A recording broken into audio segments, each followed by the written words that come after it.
tarde, boa noite, meu querido aluno do curso de Processos Gerenciais. Primeiro período. Vamos continuar nossa aula falando sobre a abordagem neoclássica da administração. Será que tem alguma diferença entre a abordagem neoclássica da administração com a administração científica, com a teoria clássica da administração, com a teoria das relações humanas? Será que essas teorias elas influenciaram a concepção dessa abordagem neoclássica da administração? Alguns autores eles falam que essa abordagem neoclássica ela nada mais é do que a redenção da teoria clássica e foi devidamente atualizada e redimensionada aos problemas administrativos atuais. Bom, é importante a gente frisar que essa teoria, a concepção dela começa mais ou menos na década de 50. E o que aconteceu, o que estava acontecendo na década de 50? A gente tinha saído da Segunda Guerra Mundial e os mercados eles começaram a se reinventar. A indústria começou a se reinventar. Começou a vender mais, produzir novos produtos, aumentando consequentemente as demandas de produtos melhores, com qualidade. A gente passou também a ter a revolução das telecomunicações, aí a chegada da televisão e a chegada de várias outras coisas que trouxeram várias transformações nesse período que justamente influenciaram essa abordagem neoclássica da administração. E nesse contexto evolutivo da abordagem neoclássica da administração, ela se baseou em alguns fundamentos. O primeiro fundamento era que a administração ela seria um processo operacional composto por funções como planejamento, organização, direção e controle. No segundo, ela preconizava que a administração ela envolveria uma variedade de situações organizacionais e ela precisaria fundamentar-se em princípios básicos que teriam valor preditivo. O terceiro, ele dizia que a administração é uma arte que, como a medicina ou a engenharia, eles deveriam se apoiar em princípios universais. O quarto dizia que os princípios da administração, a exemplo dos princípios das ciências lógicas, tanto quanto as físicas, eles são verdadeiros. E o quinto e último, ele dizia que a cultura e o universo físico e biológico, eles afetam o meio ambiente do administrador. Como ciência ou arte, a teoria da administração, ela não precisava abarcar todo o conhecimento para servir de fundamentação científica aos princípios da administração. E essa teoria, ela dava uma ênfase grande à prática da administração. A teoria neoclássica ela se caracteriza por uma forte ênfase nos aspectos práticos da administração e leva em conta a questão do pragmatismo e pela busca dos resultados concretos e também palpáveis. Para os autores da teoria neoclássica, a teoria ela somente tem valor quando ela é operacionalizada na prática. É a reafirmação relativa dos postulados clássicos. O que é que eles pretendiam nessa época? Eles pretendiam fazer um redimensionamento e uma reestruturação das contribuições teóricas anteriores e alinhá-las de acordo com as contingências do momento, daquela época, da época atual, na concepção deles. E aí a ideia era dar uma configuração mais ampla e flexível dentro desse contexto. A estruturação da organização do tipo linear, a organização funcional, a linha staff, as relações de linha e assessoria, os problemas de autoridade e responsabilidade, o processo de departamentalização e toda aquela avalanche de informações, de conteúdos, de conceitos clássicos, eles seriam realinhados dentro de uma nova abordagem neoclássica. A ênfase nos princípios gerais da administração.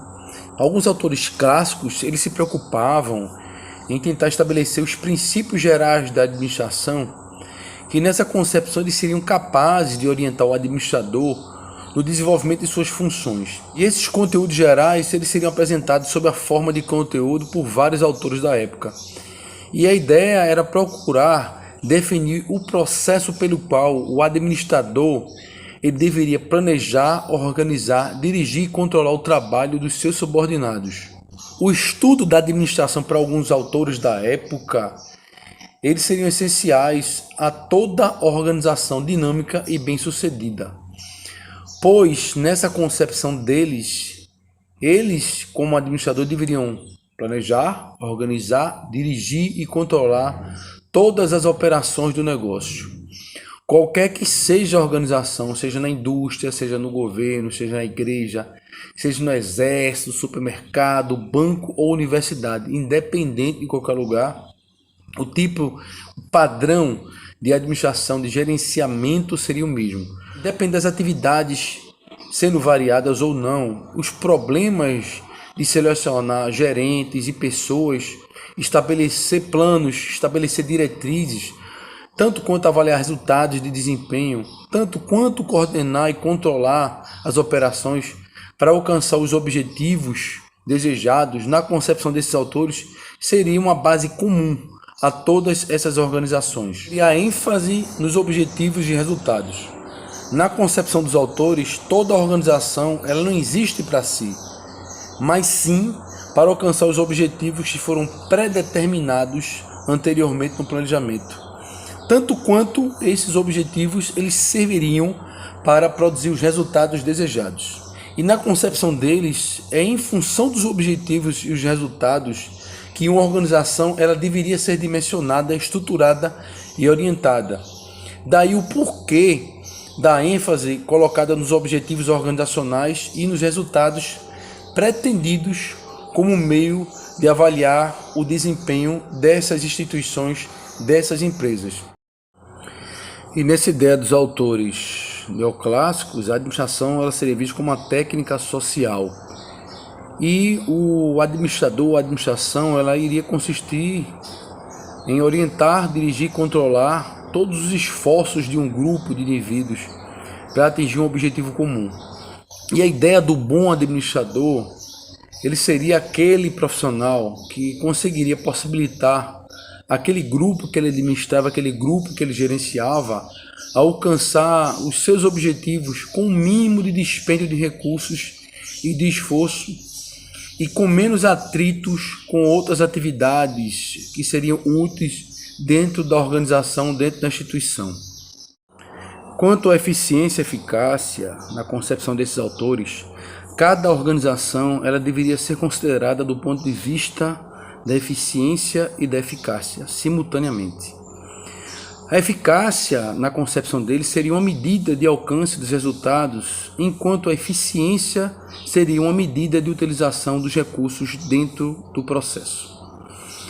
Em termos econômicos, a eficácia de uma empresa ela se refere à sua capacidade de satisfazer uma necessidade da sociedade pelo suprimento de seus produtos, seriam os bens e serviços prestados à sociedade.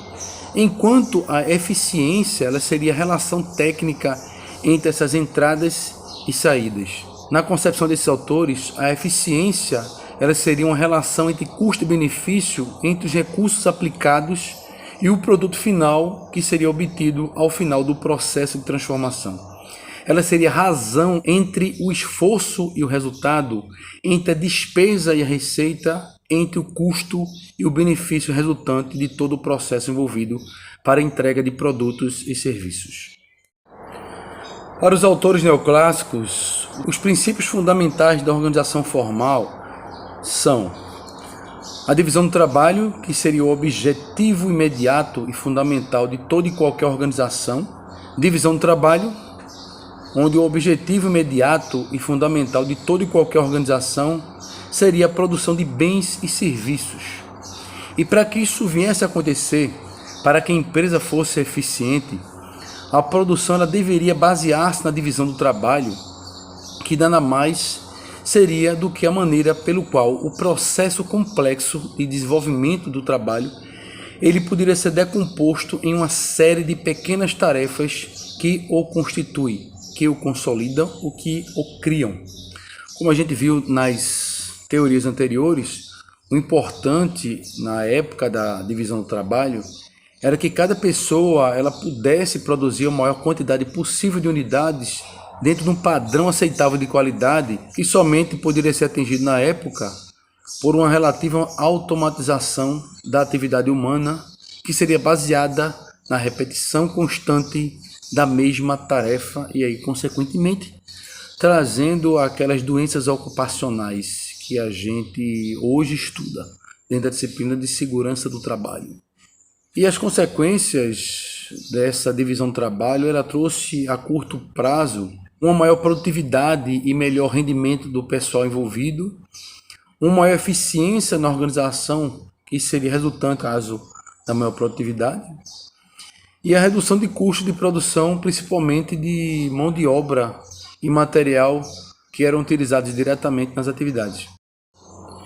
E com a divisão do trabalho, a organização empresarial, ela passaria a se desdobrar em 3 níveis administrativos, que seria o nível institucional, composto pelos diretores da organização, o nível intermediário, que seria o nível que estaria no meio do campo, composto pelos gerentes, e o nível operacional, que seria composto pelos supervisores que administram a execução das atividades, das tarefas da operacionalização da empresa. E no nível operacional seria composto pelos supervisores que administram a execução das tarefas e as operações da empresa. A especialização, ela seria consequência do princípio da divisão do trabalho. E aí cada órgão ou cargo, ele passou a ter funções e tarefas específicas, tanto quanto especializadas. Os autores neoclássicos, eles adotaram essas colocações e também passaram a se preocupar com a especialização dos órgãos que também iriam compor toda a estrutura organizacional. Quanto à hierarquia, uma das consequências do princípio da divisão do trabalho foi a diversificação funcional dentro da organização. A quantidade de funções que seriam impostas pela especialização, ele iria exigir um desdobramento da função de comando, cuja missão era dirigir todas as atividades para que essas cumprissem harmoniosamente suas respectivas missões. E no contexto disso, significava que, além de uma estrutura de funções especializadas, a organização ela iria precisar também de uma estrutura hierárquica para dirigir as operações dos níveis que também estariam lhe subordinados. Daí surge o princípio da hierarquia, que seria o princípio escalar. Toda a organização formal existiria uma hierarquia que iria dividir a organização em camadas ou níveis de autoridade. E à medida que se subiria na hierarquia, iria aumentar o volume de autoridades do administrador.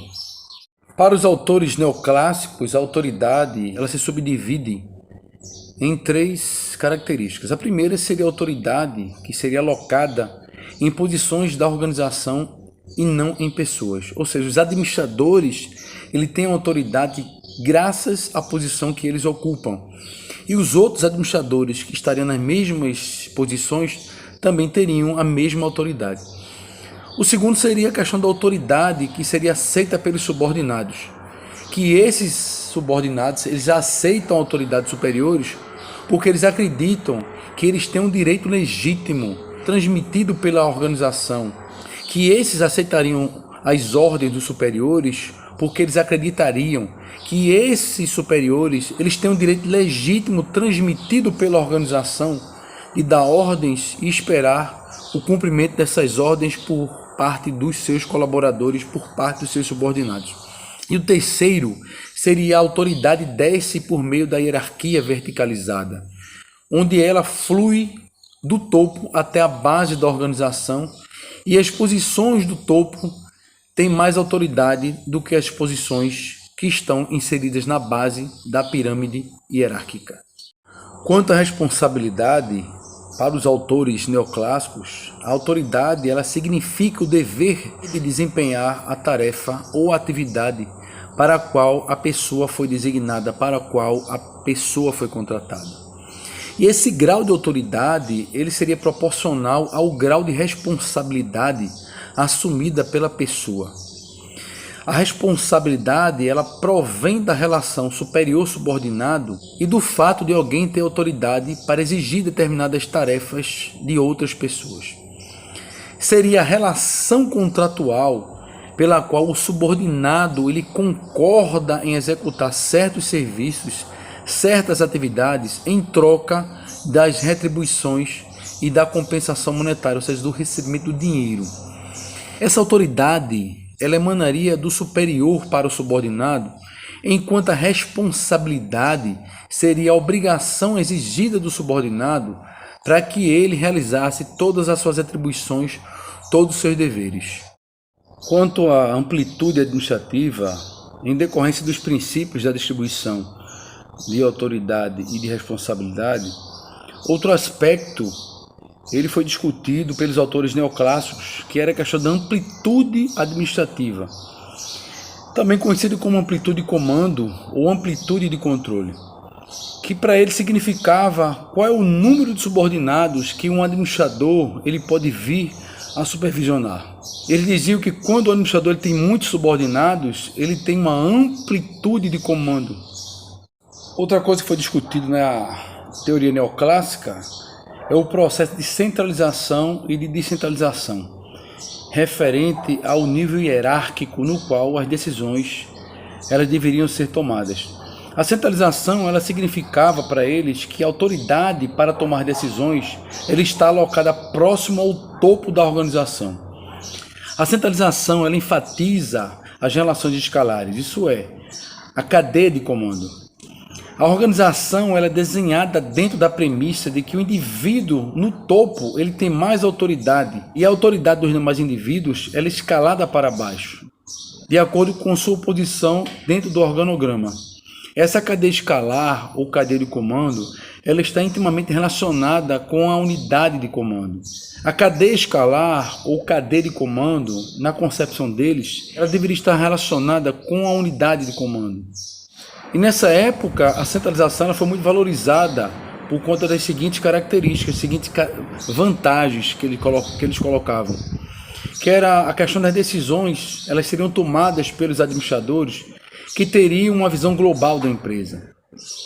Os tomadores de decisão no topo, eles são mais bem treinados e preparados do que aqueles que estão nos níveis mais baixos.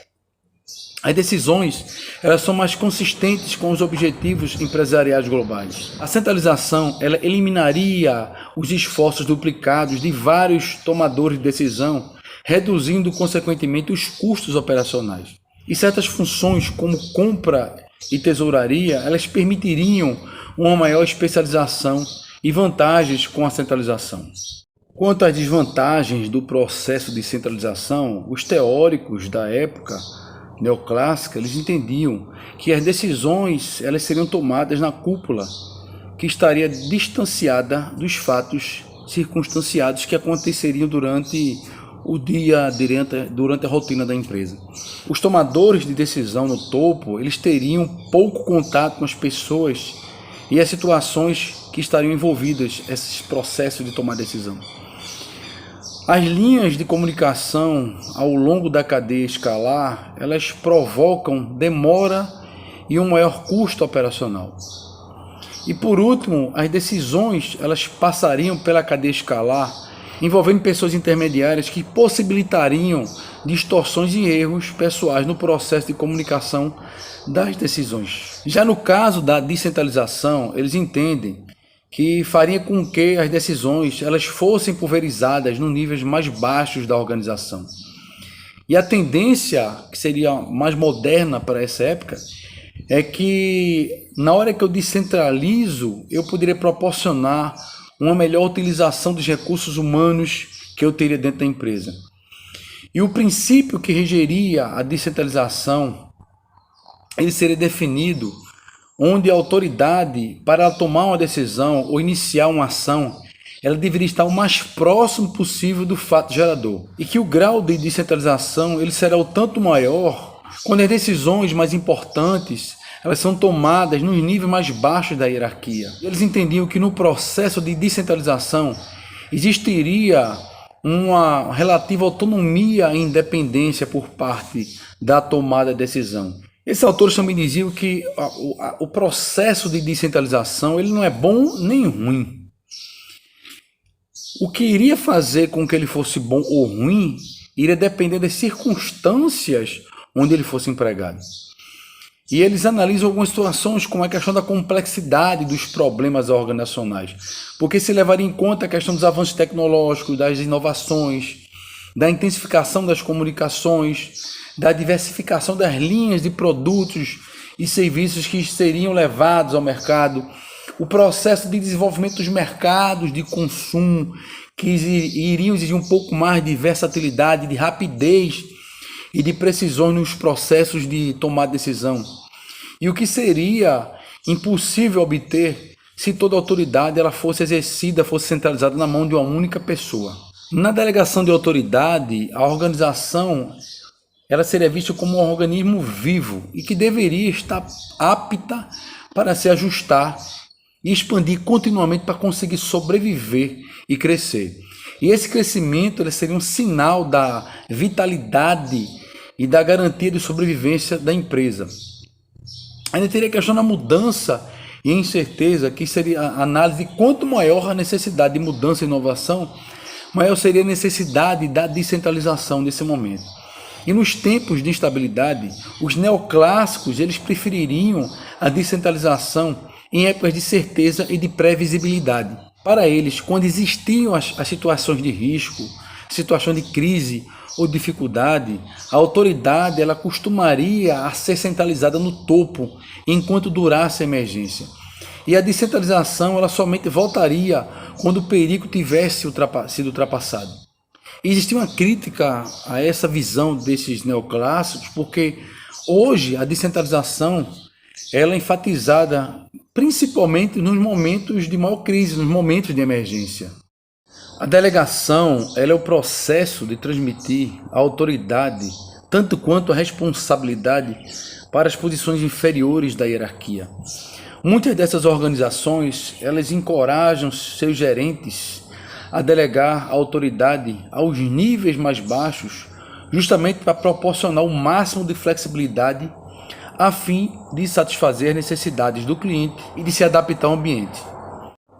A teoria neoclássica, ela discute a delegação como um processo de transferir a autoridade e a responsabilidade para as posições inferiores da hierarquia, onde muitas organizações elas encorajam seus gerentes a delegar essa autoridade aos níveis mais baixos, justamente para proporcionar o máximo da flexibilidade a fim de satisfazer as necessidades do cliente e também de se adaptar ao ambiente onde eles estão inseridos.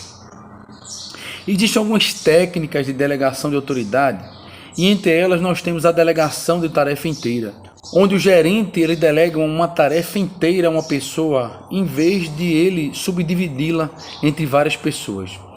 E aí isso dá a cada indivíduo a responsabilidade completa, além de aumentar sua iniciativa, enquanto proporciona ao gerente o melhor controle sobre os resultados. No segundo, nós temos a delegação à pessoa certa. Como nós sabemos, as pessoas não têm a mesma capacidade, nem muito menos a mesma motivação. E o gerente ele deve conciliar o talento com a tarefa para que a delegação ela seja eficaz. Deve-se identificar os subordinados que são independentes em suas decisões e que demonstram desejo de assumir responsabilidade.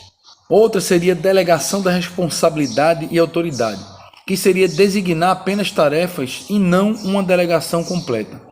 O indivíduo ele deve ter responsabilidade para realizar a tarefa, tanto quanto ele deve ter autoridade para desempenhá-la da melhor maneira que julgar. A outra seria proporcionar a informação adequada.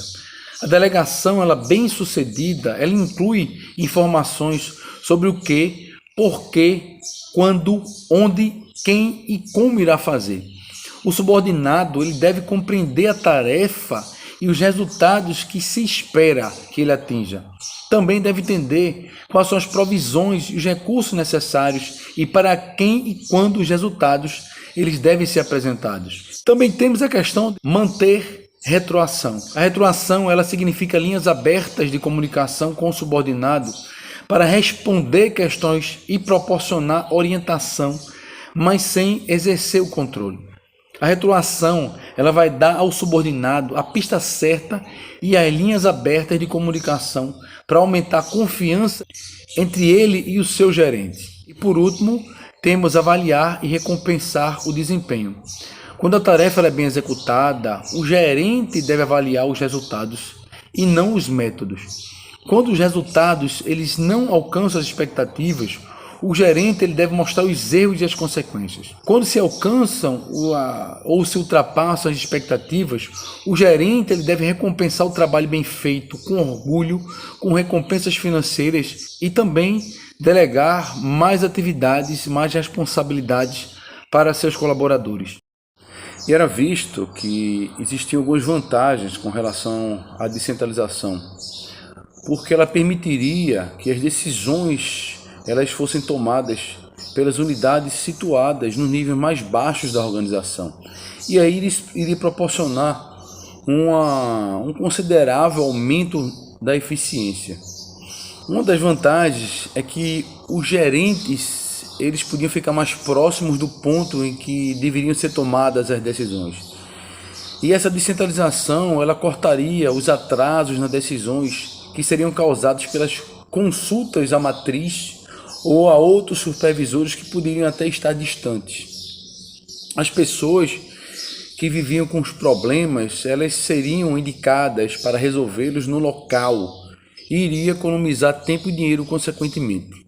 A descentralização ela aumentaria a eficiência e a motivação, já aproveitando melhor o tempo e a aptidão dos funcionários, consequentemente evitando que fugissem à responsabilidade por ser mais fácil recorrer à matriz ou ao chefe. Poderia ser visto também a questão da melhora a qualidade das decisões e à medida que seu volume de complexidade ele se reduzisse, iriam aliviar nas decisões de maior importância, deixando as menores para os níveis mais baixos. Os gastos de coordenação eles poderiam também ser reduzidos graças a uma maior autonomia para tomar decisões. Isso iria requerer o estabelecimento de uma estrutura organizacional bem mais definida, além de políticas da companhia definindo até que ponto as unidades subsidiárias elas poderiam tomar suas decisões. Também poderia permitir a formação de executivos locais ou regionais mais motivados e conscientes dos seus resultados operacionais. Tanto quanto existem vantagens na visão dos neoclássicos, também existiriam desvantagens quanto à descentralização. Uma das desvantagens seria a questão da falta de uniformidade nas decisões. A padronização e a uniformidade elas favoreceriam a redução de custos operacionais. A descentralização ela provoca a perda de uniformidade das decisões. No entanto, as reuniões de coordenação entre os escritórios centrais e o pessoal regional que desempenha a mesma função poderiam reduzir esse problema. Também haveria a questão da insuficiência do aproveitamento dos especialistas. Em geral, os maiores especialistas da linha staff eles estariam concentrados nos escritórios centrais. Com a descentralização, a tendência seria pensar que já não se necessita da assessoria da matriz. O staff da matriz ele poderia ser adequadamente utilizado desde que a direção ela definisse quais seriam as relações entre a matriz e o campo de atividades. E também teria a questão da falta de equipe apropriada no campo da atividade. E eles pensavam e entendiam que ao proceder-se a descentralização, deveria se prover um treinamento. O melhor meio seria a designação paulatina das funções, comprovando com regularidade a atuação para que houvesse a certificação de que as funções existentes elas foram assimiladas antes de acrescentar novas atividades, novas funções.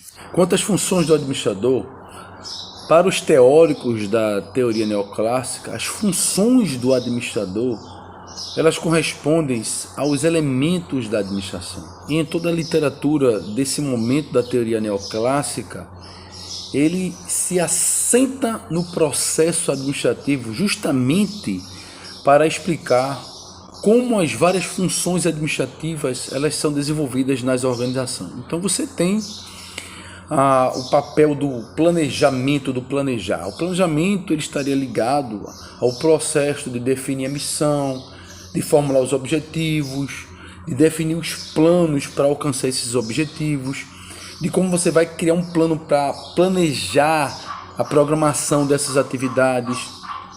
No processo, o bicho aqui está pegando hoje. É rã, é passarinho, tudo, vamos embora. O processo de organização ele estaria ligado à definição do trabalho, à designação das atividades, ao agrupamento das atividades em órgãos e cargos, à alocação dos recursos necessários para que as atividades elas fossem desempenhadas. Também estaria ligado à definição da autoridade, da responsabilidade. Quem seria quem iria estar subordinado a quem o subordinado estaria ligado, a quem ele teria que responder. Com relação à direção, estaria ligado a designar pessoas, a coordenar todos os esforços dessas pessoas para atingir os objetivos que tinham sido startados anteriormente. Ao processo de comunicação, de passar informação, de motivar as pessoas, de liderar. E por último, a questão do controle, que estaria no processo estaria ligado ao processo de definir padrões, de monitorar o desempenho das pessoas, através até de criação de ferramentas de controle, criação de cenários, de se startar indicadores de desempenho, de avaliar o desempenho das pessoas, avaliar a ação, de fazer a ação corretiva para tentar ajustar esse plano para que os objetivos eles fossem atingidos. E os autores, com relação ao planejamento, eles entendiam que as organizações elas não poderiam, aliás, a realidade é até hoje, elas não podem trabalhar com base na improvisação. Quase tudo nelas é planejado antecipadamente. O planejamento ele seria figura, o planejamento ele deveria ser figurado como a primeira função administrativa, simplesmente por ser aquela função que serve de base para as demais funções. E como começa essa questão do planejamento? O planejamento ele sempre começa com a questão da definição dos objetivos e como você vai tentar alcançá-los. A fixação dos objetivos ela seria a primeira coisa a ser feita. Saber onde se pretende chegar para saber exatamente como você irá chegar lá. Os objetivos, eles seriam os resultados futuros que a empresa desejaria atingir. Seriam os alvos escolhidos para o que você pretende alcançar dentro de um período pré-determinado. Como seria aplicado, como seriam determinados os recursos disponíveis e possíveis para você atingir esses objetivos. Nesse contexto, os objetivos dentro da organização eles poderiam ser visualizados com base numa hierarquia que iria desde os objetivos globais da organização, que estaria no topo da hierarquia, até os objetivos operativos ou também operacionais, que envolveriam as simples instruções para a rotina cotidiana da empresa. E seria a partir desses objetivos organizacionais que a empresa ela poderia fixar as políticas, as diretrizes, quais seriam as metas que seriam atingidas, quais seriam os programas que deveriam ser desenvolvidos para atingir essas metas, quais seriam os procedimentos, quais seriam os métodos, as normas que seriam utilizados para que esses objetivos eles fossem concretizados dentro dos tempos que havia sido pré-determinado anteriormente. E da mesma forma que existia a hierarquia dos objetivos, também existiria a hierarquia do planejamento. E aí nós teríamos o planejamento estratégico, que seria aquele planejamento que seria projetado para o longo prazo, tendo seus efeitos e consequências estendidos a vários anos pela frente. O planejamento estratégico ele seria projetado para um longo prazo e tendo seus efeitos e consequências estendidos durante os anos. Ele envolveria a empresa em sua totalidade, abrangendo todos os recursos e áreas de atividade, além de se preocupar em atingir os objetivos em nível organizacional. Também seria definido pela cúpula da organização, ou seja, os níveis institucionais, e corresponderia ao plano maior ao qual todos os demais estariam subordinados. O planejamento tático, ele iria abranger a cada departamento ou unidade dentro da organização e seria projetado a médio prazo, geralmente para o exercício do ano, ou seja, os 365 dias do ano. Ele envolveria cada departamento, abrangendo seus recursos específicos e preocupando-se em atingir os objetivos departamentais. Ele deveria ser definido no nível intermediário em cada departamento dentro da empresa, sendo responsável em startar esse planejamento o gerente e o supervisor do setor, e se fosse de maneira democrática, juntamente com seus colaboradores. O planejamento operacional, ele abrangeria cada tarefa dentro da atividade específica. Ele seria projetado para um curto prazo, ou um prazo até às vezes imediato, resolução de um problema corriqueiro, um problema que apareceu ali que deveria ser resolvido o mais rápido possível. Ele envolveria cada uma das tarefas, cada uma das atividades isoladas e se preocuparia com o alcance das metas específicas para cada setor, para cada atividade. Ele seria definido no nível operacional para cada tarefa e para cada atividade. E é óbvio que dentro do planejamento você deveria estabelecer os planos que deveriam ser alinhados para conseguir atender e atingir os objetivos que foram pré-determinados através do planejamento. O plano, ele seria o produto do planejamento. Ele iria incluir o evento intermediário entre os processos e a elaboração e a implementação do planejamento. Todos os planos, eles teriam um propósito comum, que seria a previsão, a programação e a coordenação de uma sequência lógica de eventos. Esses eventos, todas as atividades, elas deveriam conduzir ao alcance do objetivo que os comandariam. E esses planos, obviamente, eles estariam vinculados a várias ações que deveriam ser desenvolvidas para que esses objetivos eles fossem atingidos. Hoje o bicho está pegando, é uma cachorra agora. Vamos embora. E esses planos, eles estariam vinculados à questão de definição de algumas estratégias. Então a gente teria a questão do método. Como é que esse plano ele seria desenvolvido? Quais seriam os procedimentos adotados para a gente atingir essas metas, esses objetivos? A gente teria a questão da vinculação dos planos à questão financeira. Qual seria o orçamento? Qual seria o dispêndio orçamentário para a gente atingir essas metas, esses objetivos? Também teria dentro do plano a questão do estabelecimento do tempo. Como é que seria o prazo, os programas, como é que seriam as programações, os cronogramas que deveriam ser desenrolados para a gente atingir dentro dos prazos que foram pré-estabelecidos. É a questão comportamental, onde a gente estaria startando normas e regulamentos para que as pessoas seguissem e soubessem como é que deveria ser feito, desenvolvidas e atingidas essas atividades envolvendo todos esses planos para atingir e concretizar tanto quanto os objetivos como o planejamento estratégico. A organização pode ser vista como uma organização social, primeiramente por ela ser uma entidade social que é constituída pela formação de várias pessoas. Ela também pode ser vista como uma organização formal, porque ela é baseada em uma divisão de trabalho racional que vai especializar tanto os órgãos quanto as pessoas que vão desenvolver suas atividades. E pelo fato também de ela ser planejada do ponto de vista da organização e definida dentro de um organograma em toda a sua cadeia hierárquica.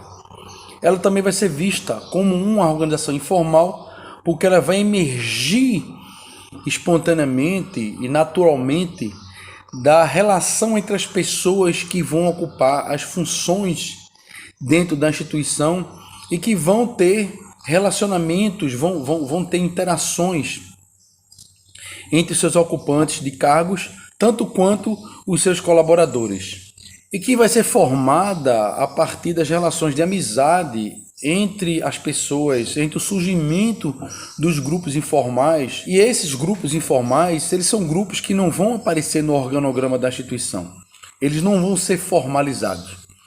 E também tem a função da organização como uma função administrativa, ou seja, parte do planejamento do processo administrativo, onde o ato de organizar ele vai ser forjado, ele vai ser constituído, ele vai ser construído em cima da estruturação, da integração entre os recursos, entre os órgãos que serão incumbidos de fazer com que essa administração, que o planejamento ele flua, ele se concretize dentro das atribuições, dentro da estruturação formal da empresa. E a organização do ponto de vista do planejamento, ela estaria relacionado a uma determinação das atividades que seriam necessárias para que se atingisse os objetivos que foram planejados. Além de agrupar as atividades dentro de uma estrutura lógica, dentro de um processo de departamentalização, tanto quanto designar as atividades específicas onde cada pessoa ocupa o seu cargo, as suas funções, as suas atribuições, as suas tarefas. E essa organização, ela estaria subdividida em 3 níveis, que seria primeiramente o nível global, onde essa organização ela abrangeria a empresa como uma totalidade. A nível departamental, ela abrangeria cada departamento da empresa.